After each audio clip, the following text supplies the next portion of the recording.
today I'm going to show you how to effectively track your own progress at home. There's 3 different steps. So first step, throw out your scale. That's right, I said it. Get rid of it. Give it to your hubby, give it to your kid, give it to somebody that you love, and tell them to hide it. If you really need to, step on the scale one last time just so you have a starting number, but then get rid of the scale.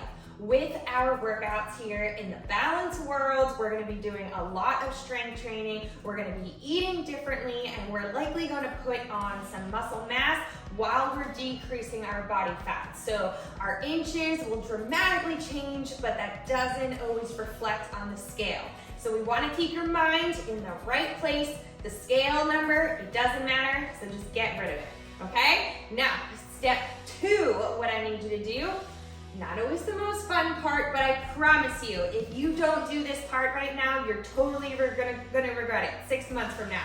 I promise you, I'm telling you, you're gonna regret it. So make sure you do this right now. You're gonna take 3 progress pictures. So I want you to take a picture of yourself facing 3 different directions.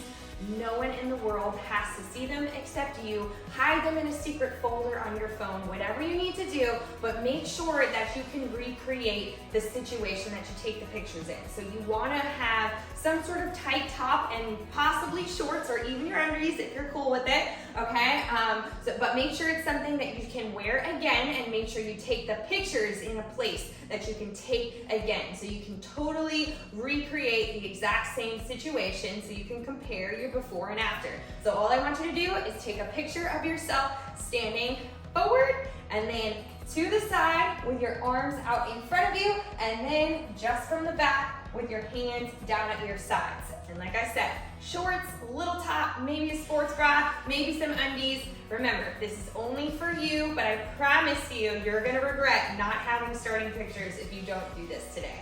All right, and then third step, most important, is your measuring tape, okay? You can find these in like a sewing kit or on Amazon. We're gonna do 3 main measurements and then 2 additional optional measurements if you want to, okay? So the first measurement, what you're gonna do.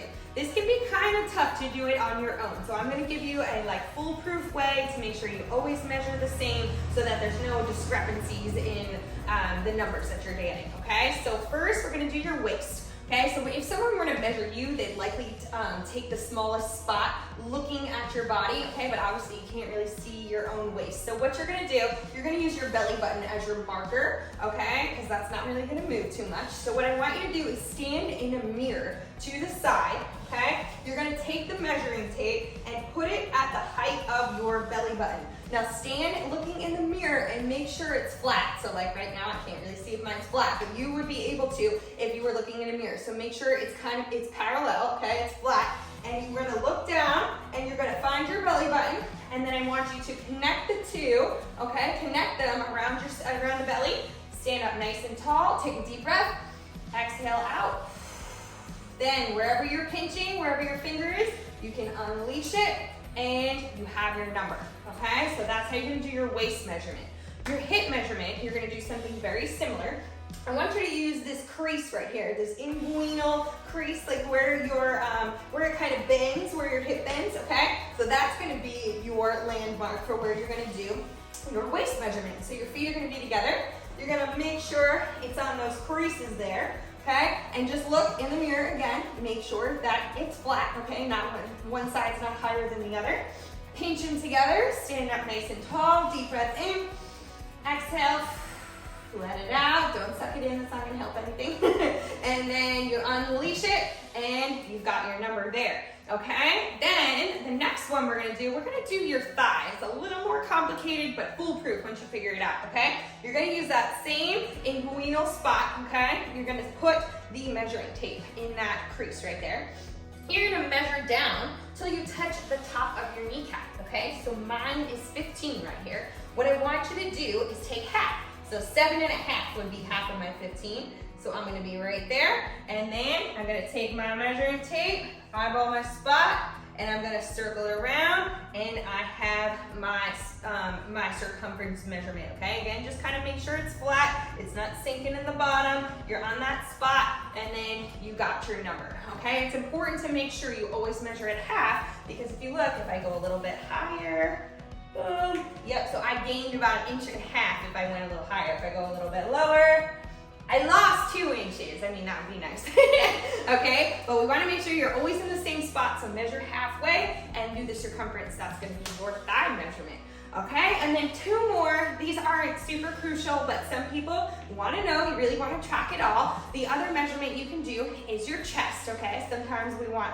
the girls to go down a little bit, but it also includes this upper back area. You know, sometimes we feel our bra is a little tight, our bra line there. So you're gonna do the same kind of thing for your waist and your hips, but do it for your chest, and you're gonna use your nipples as your landmark, okay? So make sure it's parallel. Use your nipple line right here. Stand up nice and tall, deep breath in and exhale it out, and you've got your chest measurement. And then last one is kind of tough to do on your own. You might need a friend to help you out, but if you want to do your arm, if you want to see if you're getting some more definition in that arm, you're tightening up a little bit, you're gonna do similar to the thigh, but on the arm. So you might need some help with this one. So what you wanna do, you wanna palpate this bone right here, okay? You'll feel it on the outside of your shoulder. That is gonna be your mark for your measuring tape. You're gonna measure down, so see how it's hard? I can't hold it up there. Okay, you're gonna measure down to the top of your elbow bone, just like you did with your knee, okay? And what you're gonna do is take the halfway mark, so somewhere around here, if I had someone helping me, and you're gonna measure your circumference of your arm, get your number, make sure it's flat, just like all the other ones, and then you have your circumference measurement there.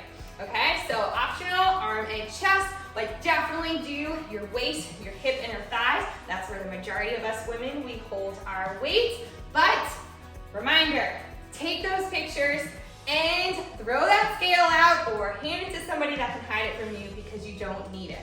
Okay, now how often should you do these? Definitely right at the beginning, but then I would set a reminder on your phone to redo your measurements and redo your pictures every 6 to 8 weeks. If you're having a rough time to getting into the program, maybe you're not hitting your back to basics goals and such yet, it's taking you a little more time to get the workouts done, do it every 8 weeks. But if you're crushing it and you're like, whoa, I feel great, my pants are loose, etc., do it every 6 weeks and track it, okay? You'll definitely see some results. Share your before and afters if you're comfortable with it in our members Facebook group, and reach out to me if you guys have any questions.